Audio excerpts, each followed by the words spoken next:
À tous, aujourd'hui je vous parle de la manière dont les pays qui disposent de matières premières peuvent s'approprier la gestion de leurs matières premières, à savoir l'exploitation et l'acheminement vers les partenaires de leur choix. Pourquoi je vous parle de ces sujets aujourd'hui? Parce que on ne peut pas parler de démocratie sans parler de matières premières. L'exploitation des matières premières, la convoitise à l'égard des matières premières est la principale raison des conflits dans le monde.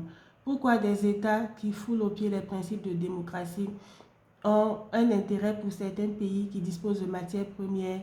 C'est pour pouvoir exploiter ces matières premières et c'est la cause de nombreux conflits, c'est la cause sous-jacente.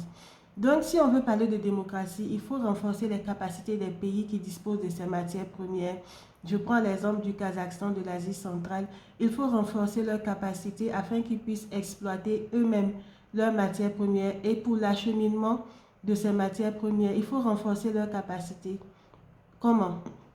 Pour l'acheminement sûr vers les partenaires de leur choix. Quand je prends l'exemple de l'Eurasie, par exemple, ces pays d'Asie centrale qui veulent acheminer leurs matières premières, comme par exemple tout ce qui est nucléaire, hydrocarbures, tout ce qui est hydrogène blanc, tout ce qui est lithium, tout ce qui est métaux. D'abord, on doit renforcer leurs capacités pour leur permettre l'exploitation eux-mêmes de leurs matières premières afin qu'ils puissent sortir de la dépendance de certains pays avec qui ils coopèrent sur le domaine technologique pour l'exploitation de ces matières premières, qu'ils puissent eux-mêmes exploiter leurs matières premières. Et pour l'acheminement, on doit développer des réseaux terrestres, des réseaux routiers sur le plan de la santé et respectueux de l'environnement. On doit développer de nouveaux corridors reliant l'Asie à l'Europe, par exemple, ou à d'autres pays qui veulent travailler avec les pays de cette zone pour l'exploitation des matières premières, afin qu'ils puissent acheminer leurs matières premières en développant de nouvelles routes. La Chine a créé les routes de la soie. Il y a aussi d'autres routes terrestres, des routes terrestres qu'on peut développer, qui peuvent relier par exemple les pays de cette zone-là à des pays comme l'Albanie et rejoindre l'Europe par des canaux routiers, des routes sécurisées sur le plan du respect de l'environnement et de la santé qu'on peut développer pour renforcer les partenariats entre ces deux continents, toujours dans le concept, dans le contexte de ce beau projet qu'est l'Eurasie, cette belle dynamique. Donc, je m'explique maintenant. Vous savez, moi, je suis spécialiste en développement durable, mais j'ai fait des études de coopération internationale. Mon axe principal d'intervention, puisque je suis spécialiste dans le domaine de la santé publique, c'est la santé. La santé est un pilier central, est un axe central pour développer des partenariats, pour mener des politiques de développement durable. Dans ce cadre précis-là, comment les pays européens qui veulent diversifier leurs sources d'énergie et s'intéressent encore plus dans le contexte du conflit avec la Russie au nucléaire, qui est une énergie décarbonée, à l'hydrogène blanc dont ils disposent de gisements sur leur propre sol, mais aussi il faut savoir que l'exploitation de ces énergies renouvelables nécessite 3 à 5 fois plus de métaux pour la production de ces énergies renouvelables. Et ils se tournent vers des pays comme le Kazakhstan, comme des pays d'Asie centrale qui disposent de métaux en grande quantité. Donc, il faut développer des nouveaux corridors. En plus des corridors maritimes, il faut développer des corridors terrestres qui vont rejoindre. C'est pour ça que je vous parle souvent de l'axe qui part de l'Albanie, qui rejoint l'Asie centrale et qui continue jusqu'en Asie du Sud-Est. C'est un axe stratégique et l'Albanie est un pays stratégique pour le développement du concept de l'Eurasie et des relations entre l'Asie et l'Europe. Mais cet axe maritime-là, il doit être sécurisé au niveau, ces pays doivent coopérer, ils doivent mettre en place une coopération dans le domaine de la santé parce que ces brassages sont favorables à la transmission de maladies infectieuses d'une région à l'autre. Quand je prends quand je prends des pays comme ceux d'Asie centrale, il y a de nombreuses problématiques de santé qui ne sont pas encore éradiquées là-bas. La légionellose en fait partie et c'est une maladie respiratoire qui est de plus en plus fréquente dans un contexte de réchauffement climatique. Mais aussi ces pays des Balkans occidentaux, d'Europe de l'Est, sont aussi sujets à la prolifération, à l'augmentation de la prévalence de cette maladie qu'est la légionellose, qui est une maladie respiratoire très dangereuse qui peut entraîner des séquelles très graves et même des complications sur d'autres plans, peut toucher d'autres organes que les poumons. Donc, j'ai fait un stage ici à Limoges, au CHU, et je m'occupais des maladies respiratoires infectieuses, notamment la tuberculose et aussi des problèmes comme la légionellose. Je faisais un stage en tant que bénévole, en tant qu'observateur, et j'ai vu un transporteur routier qui venait des pays d'Europe de l'Est, qui avait séjourné dans un hôtel mal famé. Et vous savez, c'est une maladie qui prolifère dans les réseaux de climatisation, quand c'est pas bien entretenu, etc. C'est une bactérie. Et il avait contracté la légionellose et il transportait, c'est un transporteur routier. Donc quand il est venu à Limoges, il s'est trouvé gravement malade et il s'est trouvé que c'était la légionellose. Et j'ai commencé à faire des recherches sur cette maladie. J'ai même publié un article dans mon essai, le développement durable à l'épreuve de la politique concrète, sur cette question où j'abordais les interactions entre la santé et l'environnement, notamment l'impact du réchauffement climatique sur la prolifération des maladies respiratoires. Et aussi dans mon essai La santé et l'environnement en 2022, où j'en parle en long et en large, et j'aborde la question de, par exemple, l'augmentation de la température mondiale sur l'augmentation de l'incidence de maladies respiratoires, des maladies cardiovasculaires, etc. C'est suite à ce stage-là, à cet endroit.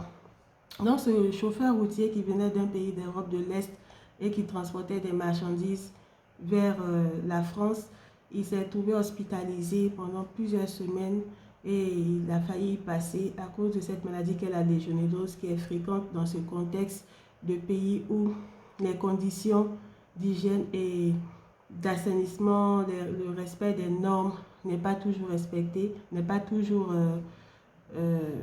les normes ne sont pas toujours respectées en matière de santé, de sécurité et même dans le cadre professionnel aussi. Donc, j'avais fait plusieurs propositions dans ce sens. Si on veut développer des corridors terrestres, des réseaux de transport terrestre pour l'acheminement des matières premières, des ressources énergétiques, si l'Europe veut sécuriser son approvisionnement énergétique en provenance de ces pays-là, de cette zone-là, il faut réfléchir aussi à l'aspect environnemental en termes de sécurité, d'impact sur l'environnement, mais aussi à l'aspect lié à la santé. Donc, il faut développer la coopération davantage entre ces deux zones, c'est-à-dire l'Europe et l'Asie centrale, dans le domaine de la santé, et surtout entre des pays comme l'Albanie, les Balkans occidentaux, l'Europe de l'Est et l'Asie centrale, avec pour principal axe la santé. Il n'y a pas que la légionellose qui concerne ces deux zones, il y a la tuberculose. Je vous en avais parlé en long et en large dans une vidéo, comment la diplomatie de la santé pouvait mettre à profit les enjeux communs entre ces deux régions pour développer des axes de partenariat avec l'intervention de pays avancés en matière d'industrie pharmaceutique, par exemple pour la vaccination, pour des dons en matière de vaccination, pour protéger les plus jeunes, les enfants de ce genre de maladies par la vaccination dès le plus jeune âge, donc des dons, et pour militer au niveau des institutions internationales, pour faire un lobbying afin que les maladies, la prise en charge par des traitements évolués de maladies chroniques comme la tuberculose puisse être gratuite dans ces pays-là. Donc, on peut développer des partenariats toujours dans ce sens dans le domaine de la diplomatie de la santé. Donc, pour revenir au début de ma vidéo, je disais que les pays européens, les pays occidentaux en général, veulent sécuriser leur approvisionnement énergétique en provenance du continent asiatique, surtout précisément en provenance de l'Asie centrale, où il y a l'uranium, où il y a l'hydrogène blanc, où il y a les métaux qui servent à la production d'énergie décarbonée, d'énergie propre, qui sont très consommatrices de ces matériaux-là, de ces matières premières, où il y a d'autres matières premières, des hydrocarbures. Donc, pour sécuriser cet approvisionnement énergétique, ils doivent développer les pays européens, l'Europe et par exemple des pays comme l'Albanie, les Balkans occidentaux, qui sont une zone stratégique. Il faut développer davantage les relations entre l'Union européenne et ces pays stratégiques qui sont les Balkans occidentaux, comme l'Albanie par exemple. Et il faut développer de nouveaux réseaux terrestres pour l'acheminement de ces matières premières en partant de cette zone-là vers des pays comme ceux des Balkans occidentaux.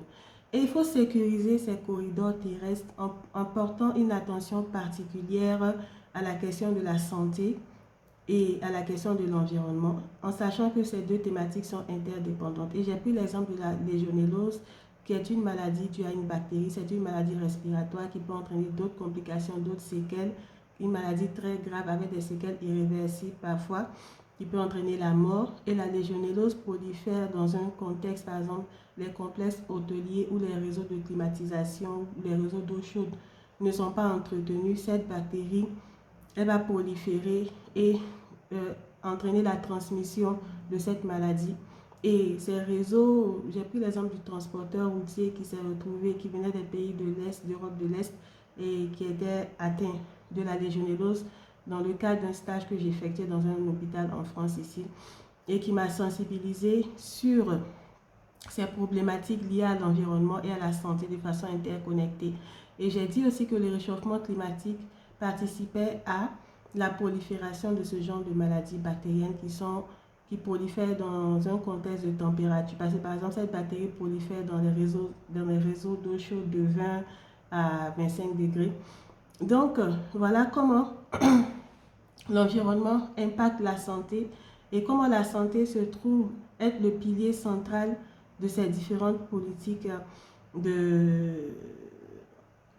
de coopération, de ces stratégies, ces partenariats qu'on veut développer. On ne peut pas ignorer la santé en développant des partenariats économiques, en développant des partenariats dans d'autres domaines, dans le domaine énergétique, etc., etc. La santé se retrouve toujours au centre de ces partenariats. C'est un pilier des thématiques de développement durable, des enjeux de coopération internationale et de développement durable.